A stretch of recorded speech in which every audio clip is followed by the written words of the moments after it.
Dikirimkan ke otak, kemudian timbul ereksi. Kok nggak ada apa-apa, tiba-tiba ereksi? Bisa saja terjadi. Stres, depresi, ya kemudian juga sedih, itu juga bisa mengakibatkan gangguan-gangguan fungsi ereksi. Seorang pria tidak mengalami ereksi pada pagi hari, maka kemungkinan juga kita harus cari apakah ada penyakit-penyakit ataukah dia sedang mengalami stres.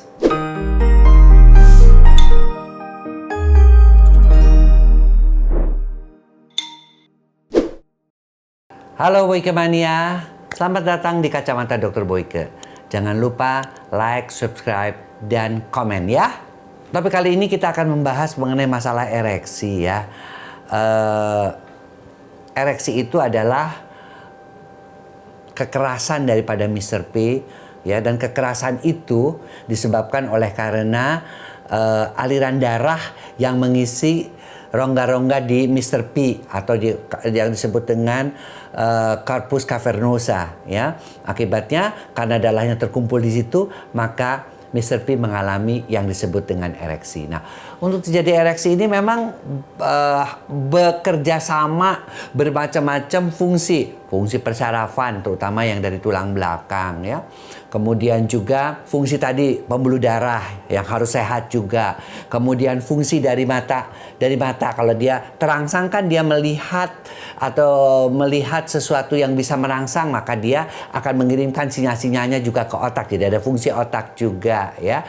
Kemudian juga pendengaran, beberapa orang ereksi karena mendengar suara desahan-desahan, itu juga dikirimkan ke otak, kemudian timbul ereksi. Atau fungsi daripada penciuman, mencium bau-bau yang kira-kira merangsang, timbul juga ereksi ya. Jadi untuk ereksi ini memang diperlukan fungsi syaraf yang baik, fungsi otot yang baik ya, kemudian fungsi otak yang baik, fungsi tulang belakang yang baik, dan fungsi pembuluh darah yang baik juga.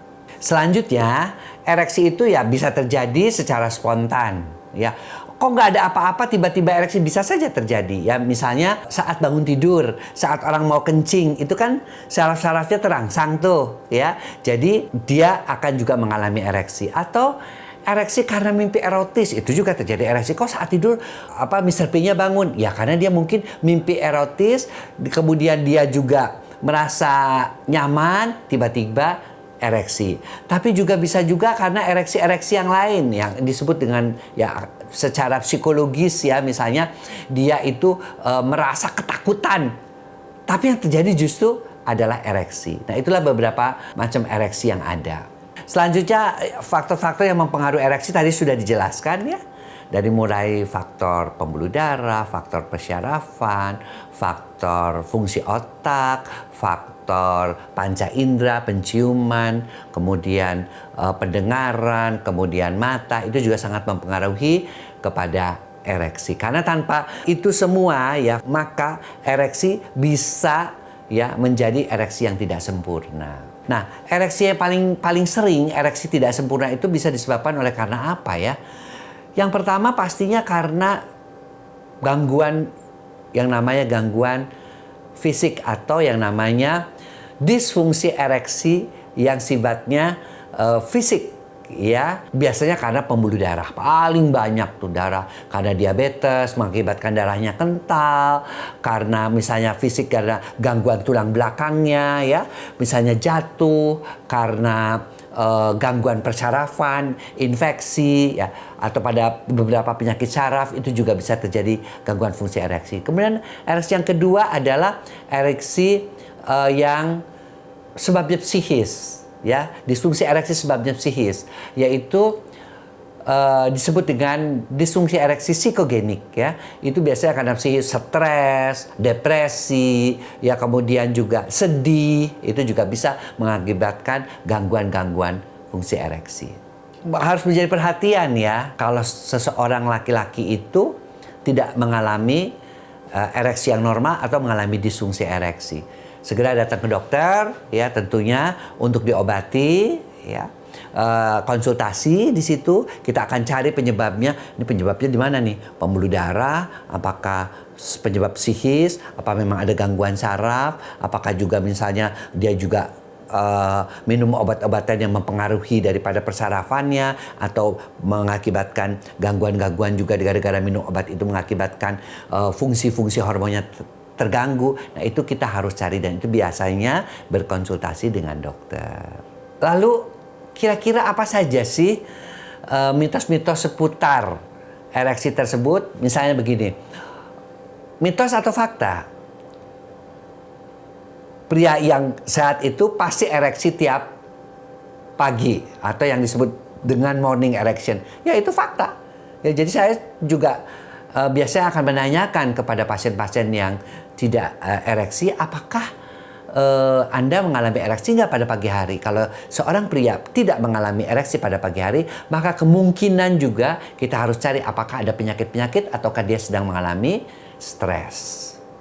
Kemudian mitos atau fakta bahwa setiap saat pria itu mesti bisa ereksi. Setiap saat, bukan setiap pagi ya, setiap saat itu adalah mitos ya. Karena kan ereksi itu tadi harus ada faktor-faktor pendukungnya. Kalau dia lagi capek, kemudian juga dia sehat tapi dia lagi capek, ataupun dia tidak ada rangsangan ya, misalnya tidak melihat wanita cantik atau tidak mendengar suara desahan-desahan yang membuat dia terangsang, ya ereksinya tidak terjadi. Kemudian mitos atau fakta bahwa faktor makanan itu mempengaruhi kemampuan ereksi. Yes. Ya, makanan-makanan yang tinggi lemak, tinggi garam, tinggi gorengan-gorengan itu akan mempengaruhi juga kemampuan ereksi seorang pria karena pembuluh darahnya tersumbat. Mitos atau fakta yang mengatakan bahwa ereksi itu harus berjam-jam. Tidak, itu adalah mitos. Karena kalau sudah lebih dari sekian jam itu justru rusak pembuluh-pembuluh darah dan syarafnya. Ya, jadi ereksi pun mesti seperlunya saja, tidak perlu pakai obat-obatan sampai berjam-jam seperti itu. Saya punya tips juga untuk menjaga agar supaya ereksinya tetap baik. Tidak lama banget, tidak sebentar banget ya. Ini dia ya. Yang pertama adalah Pro-Elki. Pro-Elki ini memang sudah sejak tahun 2004, jadi hampir 20 tahun saya buat untuk menjaga agar pria-pria tetap perkasa dengan menjaga kemampuan ereksinya. Ya.